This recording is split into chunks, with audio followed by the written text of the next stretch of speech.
Mustangs, Spitfire, Lavochkin, Messerschmitts, Zero. These are the names of the fighters of the Second World War, the war of engines and speeds.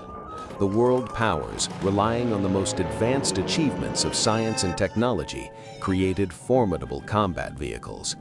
Today, many of these legendary aircraft can be seen in museums around the world, and some still demonstrate aerobatics at various air shows and invariably attract increased attention. Our story about the fighters of the Second World War. Worldwide, as a specialized type of combat aircraft, the fighter was formed during the First World War.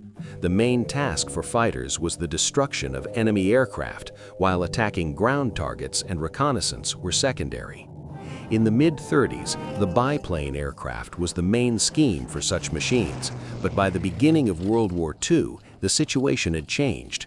Monoplanes began to dominate fighter aircraft, not only quantitatively but also qualitatively.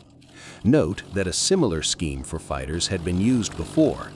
In the 30s, aviation technology allowed us to move to a new level.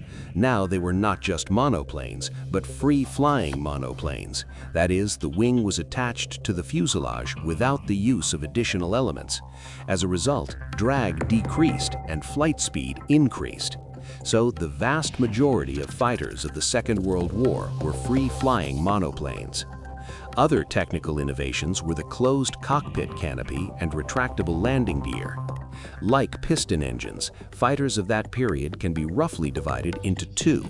The first group consisted of machines with air-cooled engines, that is, the engine was cooled by the incoming flow. Due to the characteristic arrangement of the cylinders, such engines are also called star-shaped. Fighters with similar engines had a characteristic, somewhat blunted nose. Another group consisted of fighters with liquid-cooled engines. In such engines, the cylinders are arranged in a row along the longitudinal axis, therefore they are also called inline. Both water and special compounds are used as a coolant. The shape and dimensions of the inline engines made it possible to make the nose of the aircraft more streamlined and with a smaller cross-section. Inline engines had one more thing. The advantage in the collapse of the cylinder block was that it was possible to install weapons firing through the axis of rotation of the propeller. The disadvantage of liquid-cooled engines is increased vulnerability. In the event of damage to the radiator, the coolant leaked and the engine failed.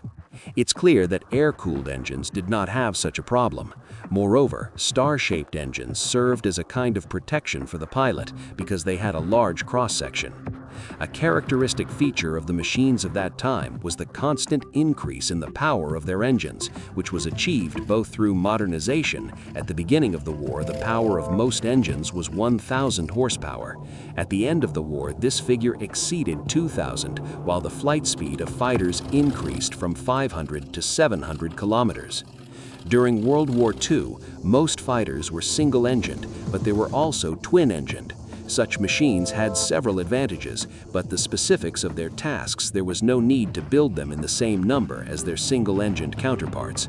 For example, in the USSR, there were practically no twin-engined fighters, the exception being the PET-3 fighter modification.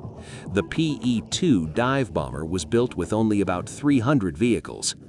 Now, let's touch on such an important aspect for a combat aircraft as armament. On fighters of the Second World War, both aviation machine guns and cannons were used. They were mounted either in the wing or in the nose of the fuselage. Combined placement of weapons was practiced. For firing through the blades of a rotating propeller, a synchronizer was required to attack ground targets.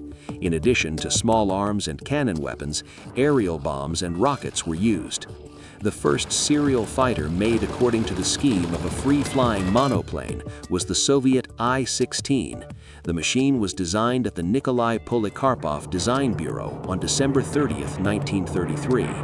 Valery Chkalov performed the first flight on a prototype aircraft. In the 34, the machines were adopted by the Red Army. It is fair to note that the I-16 was being developed in parallel with the I-15 biplane fighter. At that time, monoplanes had not yet taken a leading position in fighter aviation, and the I-16 was equipped with an air-cooled engine. Initially, with its power at 480 horsepower, it accelerated the fighter to 360 kilometers per hour at the time of its appearance and was one of the fastest fighters. Subsequently, the aircraft received a power plant with takeoff power of 1,100 horsepower, that is more than twice as much as the initial one, while the flight speed increased to 470 kilometers per hour.